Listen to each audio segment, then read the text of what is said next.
Também o comércio. Devemos poder falar do comércio, da política comercial, estabelecendo regras.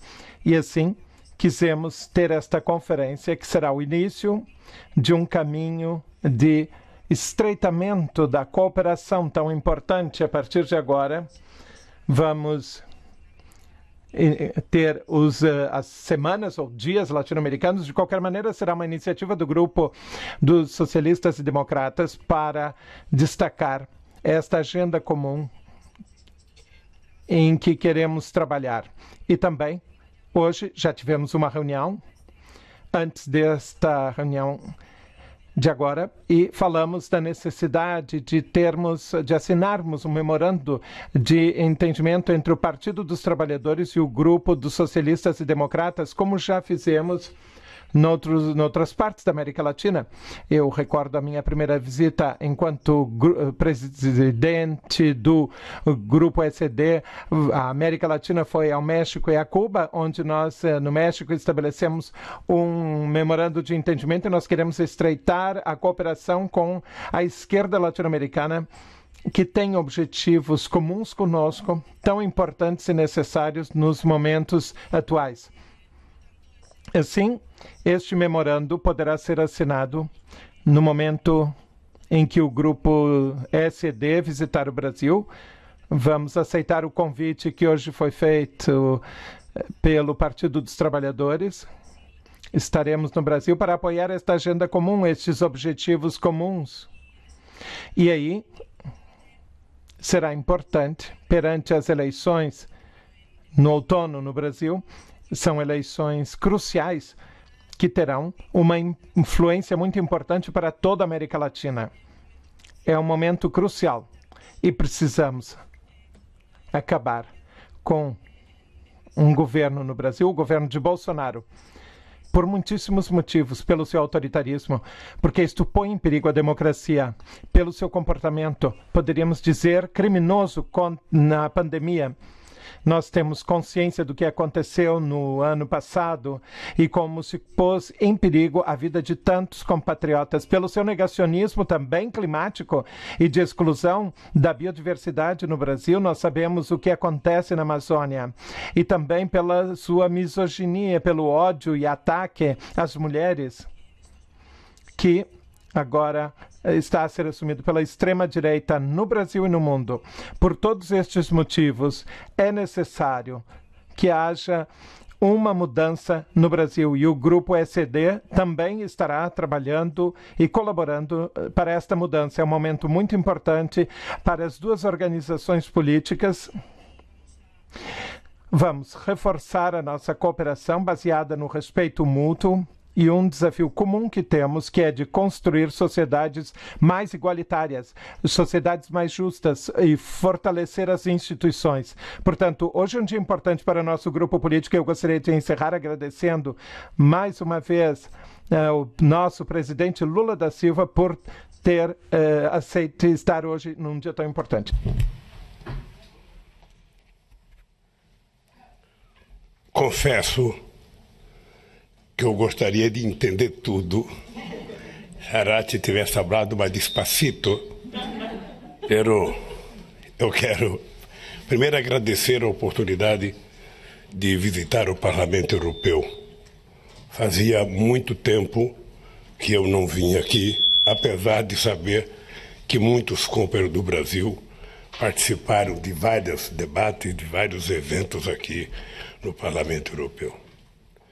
Também eu quero aproveitar a oportunidade para, na frente da imprensa do Parlamento Europeu, agradecer de coração a solidariedade que as forças políticas democráticas e progressistas e socialistas do Parlamento Europeu dedicaram ao Brasil na luta contra o impeachment da presidenta Dilma, que foi um golpe contra uma mulher muito digna, e a proibição de eu me candidatar em 2018, a minha prisão por 580 dias, eu quero agradecer porque não faltou solidariedade aqui no Parlamento Europeu e em muitos outros países da Europa. Então, meus agradecimentos pela solidariedade. Solidariedade é uma coisa extraordinária quando a gente recebe, e nem sempre nós estamos preparados para ser solidários. Muitas vezes fazemos vistas grossas quando pessoas precisam de um pouco de solidariedade. Eu aprendi a importância da solidariedade. Eu fiquei 580 dias numa cela e todo dia de manhã, todo dia à tarde e todo dia à noite, todo dia. Durante 580 dias, eu ouvia as pessoas gritarem bom dia, boa tarde, boa noite, e aquilo era uma espécie de alento, era uma espécie de motivação para que a gente continuasse animado para a luta que viria a acontecer no Brasil. Eu estou livre. O juiz que me processou está sob suspeição porque ele mentiu no julgamento. Ele, na verdade, fez um julgamento eminentemente político. Ele queria ser ministro da Justiça e ele me condenou. Quando a gente perguntava qual era a razão da minha condenação, não tinha razão, era um fato indeterminado. Por conta de um fato indeterminado, que nem eu sei e nem vocês sabem, eu fui condenado. Bom, hoje eu estou inocente, livre. É uma pena que eu não trouxe o material aqui para distribuir para vocês, o material que nós fizemos sobre a verdade do nosso julgamento. Nós tínhamos pensado em trazer quando saímos para viajar, mas lamentavelmente descobrimos que não trouxemos o material. Se tiver o material, Marcola, a gente daria um jeito de distribuir antes de viajar. A terceira coisa importante é a alegria de poder conversar com vocês sobre política. Nós estamos vivendo, não apenas no Brasil, uma situação extremamente delicada.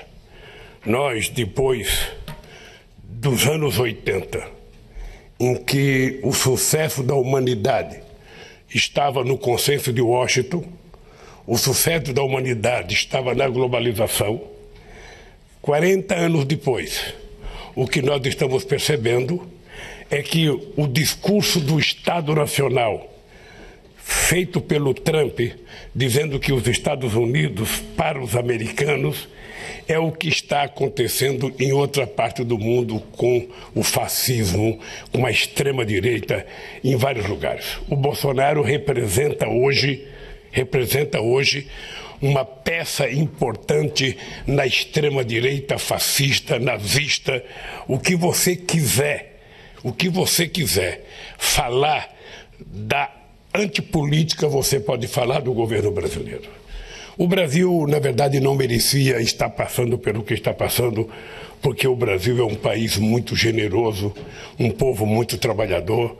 O país conheceu no nosso governo a maior política de inclusão social da história do nosso país.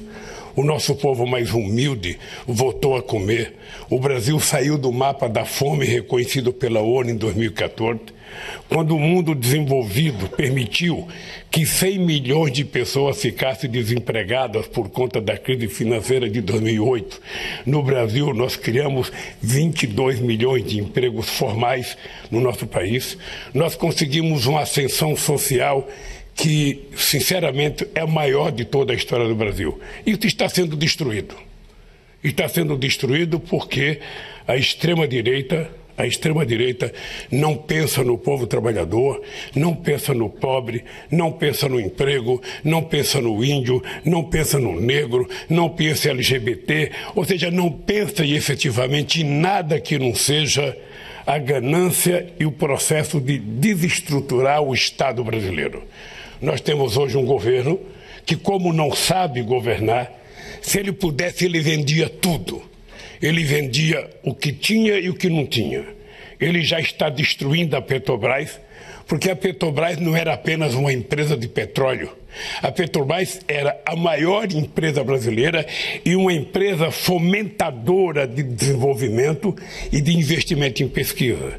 Era a empresa que mais investia em pesquisa no nosso território, e eles estão desestruturando a empresa, vendendo parte da empresa, já venderam gasoduto, já venderam distribuidora, ou seja, e agora querem tentar vender a própria Petrobras, querem tentar vender os bancos públicos, querem tentar vender o maior banco de investimento que nós temos na América do Sul, que é o BNDES, um banco que tem capacidade de aportar recursos muito mais do que o Banco Mundial. E quando teve a crise de 2008, o fato do Brasil ter sido o último país a entrar na crise e o primeiro a sair da crise foi por conta do BNDES, porque nós emprestávamos dinheiro para empresas e para os estados fazer os investimentos em obras de infraestrutura. Bem, tudo isso está sendo desestruturado no nosso país. E tudo isso está sendo desestruturado de forma pensada, arquitetada, porque o Bolsonaro era uma cópia mal feita do Trump. Imagina uma cópia mal feita, porque se fosse uma cópia bem feita do Trump já era ruim. Agora imagina uma cópia mal feita do Trump. O Bolsonaro não pensa, ele não tem ideia, ele não entende absolutamente de nada, a não ser de falar bobagem, a não ser de fazer fake news e a não ser de tentar destruir aquilo que nós destruímos. O sonho dele, todo santo dia, é desfazer cada coisa que nós criamos. Agora mesmo, ele acaba de anunciar o fim do programa Bolsa Família, que é o programa de maior resultado de inclusão social reconhecido por todos os países do mundo nos últimos 18 anos. É o programa que mais deu certo de inclusão social.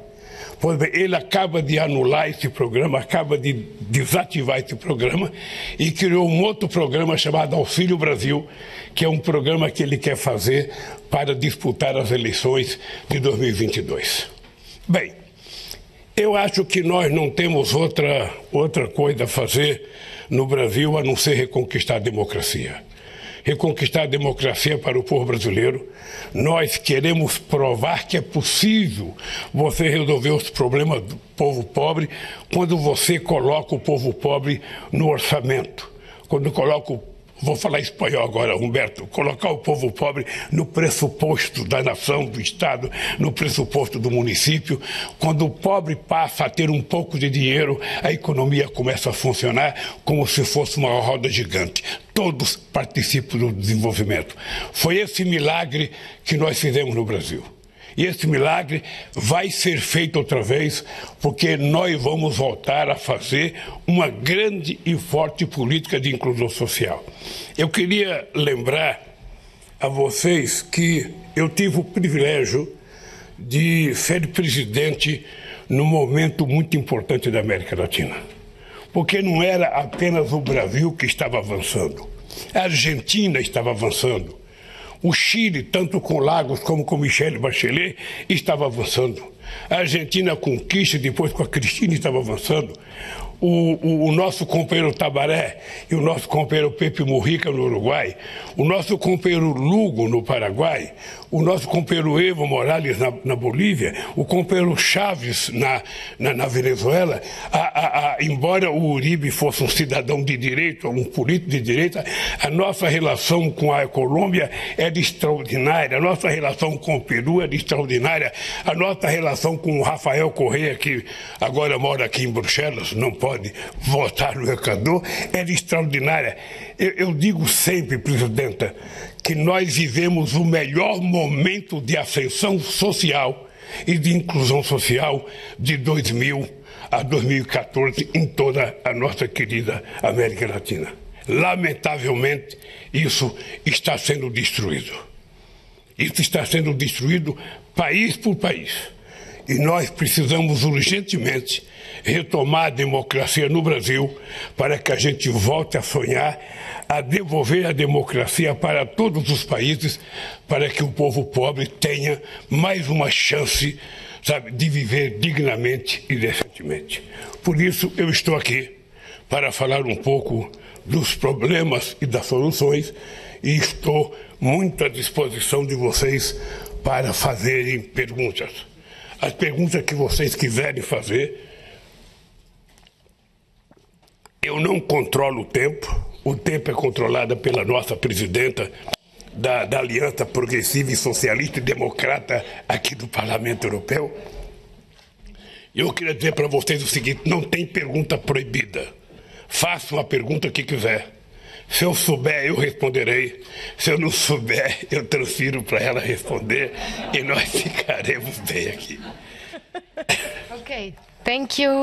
Muito obrigada, Lula da Silva. Irache Garcia Pérez. Agora vamos ouvir a primeira pergunta. Sim? Indique de onde vem, nome e o meio de comunicação e para quem é a pergunta. Eu sou Daniel Lobirosa, da agência F. Queria perguntar, ou duas perguntas a Lula da Silva. Em primeiro lugar, os protestos que há hoje em Cuba. Gostaria de saber o que pensa quanto aos protestos e a retirada de acreditação à agência F.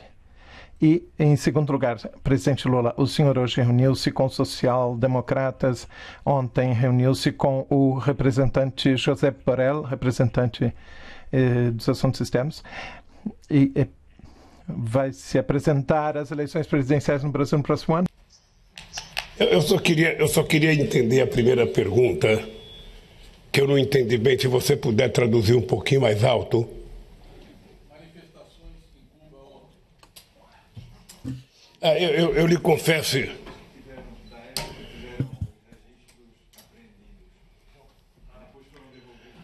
Olha, eu possivelmente eu seja um político diferenciado. Eu lembro que eu era presidente da República no Brasil e uma vez eu fui visitar uma empresa uma empresa de tecnologia na área da agricultura chamada Embrapa. É uma empresa excepcional. E eu fui fazer uma visita naquela empresa. Quando eu cheguei lá, os trabalhadores estavam fazendo uma manifestação, estavam fazendo uma caminhada, uma passeata contra o governo. E eu desci do carro e fui fazer a passeata junto com eles. Eu não me incomodo com passeata, eu não me incomodo com protesto. Eu acho que é um direito das pessoas protestarem, das pessoas dizerem que gostam e das pessoas dizerem que não gostam. Eu sei que nós ficamos incomodados. Todos os políticos adoram aplausos, mas todos os políticos odeiam vaias, odeiam discordância. Mas, lamentavelmente, é assim que é política. Ou seja, quando você está disputando a eleição, você anda com o carro aberto, só abanando a mão para o povo. Quando você ganha, você entra num carro blindado, você não consegue mais nem cumprimentar o povo. Então, aquele cara que está te vaiando, possivelmente é um cara que votou em você. E é uma pessoa que está descontente com alguma coisa. Eu acho que, ao invés da gente achar ruim, a gente tem que conversar para saber por que a pessoa está protestando. Eu acho que Cuba tem uma similaridade que nós não poderemos aceitar nunca.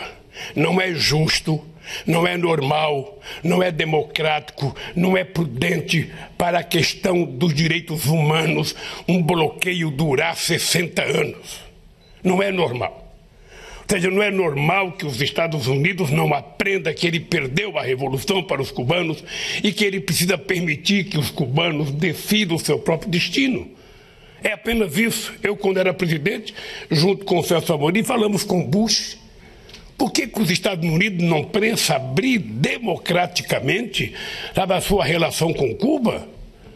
Qual é o problema? Ou seja, é uma eterna guerra fria, uma eterna perseguição. Ou seja, é como se estivesse aprisionando um filho menor, rebelde, amarrado numa mesa. Então eu fico triste saber, sabe, que os americanos não têm grandeza de compreender que os cubanos têm que ter liberdade de decidir o seu destino. Agora, os cubanos também sabem, que quando tiver protesto, nós temos que conversar e saber por que são os protestos. Eu já vivi muito protesto no Brasil. Eu já participei de muitos contra os outros e já recebi muitos contra mim e eu me comporto do mesmo jeito. Quem aplaude, vaia. Quem faz passeata favorável pode fazer passeata contra. Eu apenas preciso aprender a compreender que o mundo é assim. Agora, eu vou morrer reivindicando, sabe, que os Estados Unidos pare com o bloqueio a Cuba. E como se me... Bem, como também foi me dirigida uma pergunta, eu gostaria de responder muito rapidamente. Em primeiro lugar, com relação à retirada dos credenciais da imprensa F, sim, a nossa posição é contrária a esta decisão. Em Cuba devemos ter o exercício livre da profissão e dos meios de comunicação para que possam trabalhar e assim somos contra a retirada das credenciais. Mas eu gostaria de recordar que há 1 ano e meio, como eu dizia no início, estive em Cuba e lá ficou claro a nossa posição de um compromisso claro em favor dos direitos humanos. Quando estive em Havana, um pouco antes da pandemia, eu disse que deveríamos ver um julgamento de José Ferrez e que ele deveria sair da prisão. E o resultado da minha viagem foi a saída da prisão dele. E como disse o presidente Lula, como me comprometi com o apoio aos direitos humanos em Cuba, eu também o fiz contra o bloqueio da administração norte-americana para o povo cubano, o que provoca ou impede o desenvolvimento do país. E assim, eu fui muito clara quanto à nossa posição. Ok. Then... E agora, passo... Na verdade, eu tinha deixado de responder a segunda pergunta do companheiro, que era a pergunta se eu iria me apresentar outra vez a disputar as eleições no Brasil. A melhor pergunta que você fez e eu não respondi, vou responder agora para você. Bem, eu acho que nós estamos discutindo um momento muito especial da política brasileira. Não é de hoje que o meu partido é atacado quase todo santo dia. Não é de hoje que a política de inclusão social que nós fizemos no Brasil nunca foi aceito pela grande maioria de parte da elite econômica brasileira. Embora os programas sociais do PT tenham servido como exemplo para vários países do mundo, embora o Bolsa Família tenha sido elogiado como o melhor programa de inclusão social de toda a história, muita gente da elite brasileira não aceitava porque diziam para mim que o Bolsa Família era uma esmola e que eu estava criando vagabundos, porque quem recebia o Bolsa Família não queria mais trabalhar. Ou seja, o ignorante que fala uma coisa dessa não me entende de pobre, não me entende das necessidades básicas da sociedade mais humilde. Mas por conta disso, o meu partido vai ter candidato a presidente da República. E nós vamos ter candidatura, possivelmente em fevereiro ou em março, eu vá decidir se sou candidato ou não, se o partido quer que eu seja candidato, se vamos construir aliança política, se vamos juntar outros partidos políticos, porque nós precisamos disputar, nós precisamos ganhar as eleições e, ao mesmo tempo, nós temos que reconstruir o Brasil. Eu queria apenas dar um dado para a imprensa, do Parlamento Europeu. Quando nós ganhamos as eleições em 2002, o Brasil tinha uma inflação de 12%, o Brasil tinha um desemprego de 12%, e o Brasil tinha uma dívida com o Fundo Monetário Internacional de 30 bilhões de dólares. O Brasil não tinha dinheiro para financiar as suas importações. Ao mesmo tempo, o Brasil tinha uma dívida pública interna de 60% do PIB. Muitos amigos meus, muitos jornalistas diziam que nós não íamos conseguir governar o Brasil porque o Brasil estava quebrado. Pois bem, nós em 3 anos de governo pagamos os 30 bilhões de dólares para o FMI, nós reduzimos a dívida pública de 60% do PIB para 32% do PIB, nós fizemos superávit primário durante todo o tempo que o PT governou, o único país do G20 a fazer superávit primário todos os anos, quase nenhum fazia, e mesmo assim nós fizemos a maior política de inclusão social que se tem conhecimento no Brasil desde a sua descoberta em 1500. Ou seja, nós provamos que era possível a gente cuidar do Brasil, sabe, se a gente colocasse o pobre como prioridade. A gente, então, não permitia que educação fosse vista como gasto. Educação era investimento.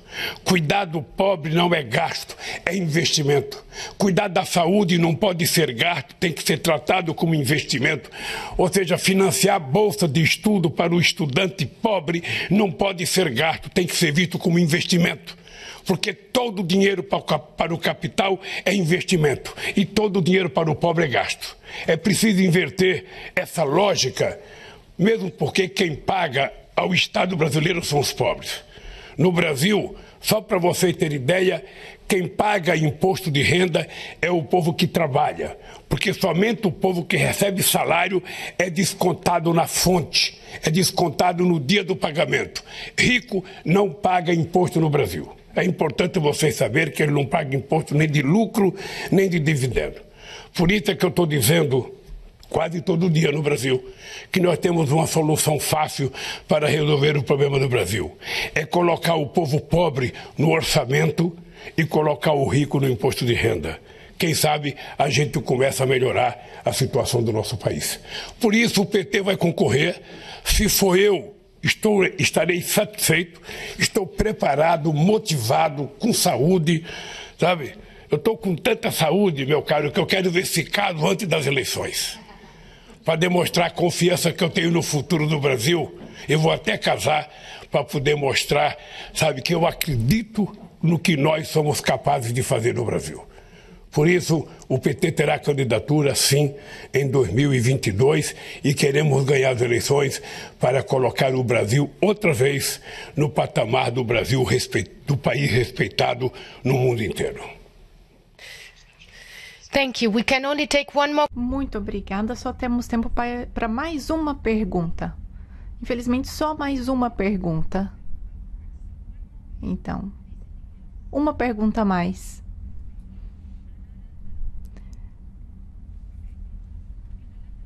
Sou Ana Lázaro, da Euronews. Gostaria de falar um pouco mais sobre Cuba, com o presidente Lula da Silva. Para além do contexto histórico, o que é que pensa do fato de que hoje, com as manifestações que foram proibidas, um dos líderes da oposição permanece em prisão domiciliar? Ok, then we take... Sim, temos então uma pergunta para o presidente Lula e depois mais uma pergunta. E depois teremos as respostas. Oi, eu sou Paloma Varon, da Rádio França Internacional. E se eu puder fazer duas perguntas também, como meu colega. A primeira, o senhor já declarou a Parimat, que seria candidato. E então, a dúvida agora, e ontem fez um discurso quase de campanha para os apoiadores aqui em Bruxelas. Eu entrevistei alguns deles que estavam presentes ontem e me falaram que foi um discurso de campanha. Então, que a gente quer saber, na verdade, se Alckmin vai ser mesmo vice e se o senhor não tem medo de que ele traia também o PT como Temer. Olha, primeiro, eu não entendo que eu tenha feito discurso de campanha. Sabe, até porque eu não pedi voto. O discurso de campanha você pede voto. Segundo, eu estava fazendo um discurso de agradecimento à solidariedade de companheiros brasileiros que moram aqui, sabe, em Bruxelas e que se dedicaram muito tempo a fazer solidariedade a mim. Sabe? Então não foi um discurso de campanha, porque um discurso de campanha eu só posso fazer quando o PT anunciar que eu sou candidato e eu aceitar ser candidato. Aí eu a convidarei para participar do meu primeiro discurso de campanha no Brasil. A segunda coisa é eu já tenho 22 vices. Eu já tenho 22 vices, já tenho 8 ministros da Economia, quando eu ainda nem decidi ser candidato. Veja, o vice é uma pessoa que tem que ser levado muito a sério na relação com o presidente.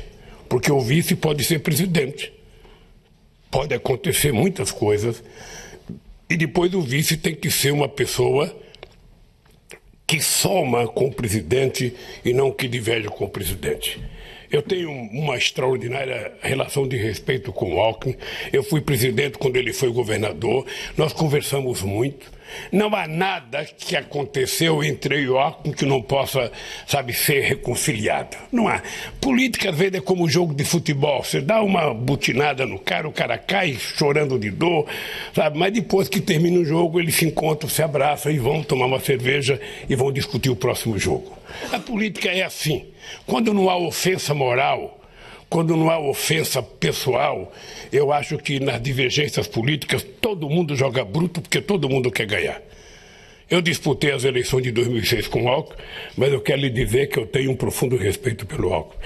Eu não estou discutindo vice ainda porque não discuti a minha candidatura. Quando eu decidi ser candidato, aí sim eu vou sair a campo para procurar alguém para ser vice.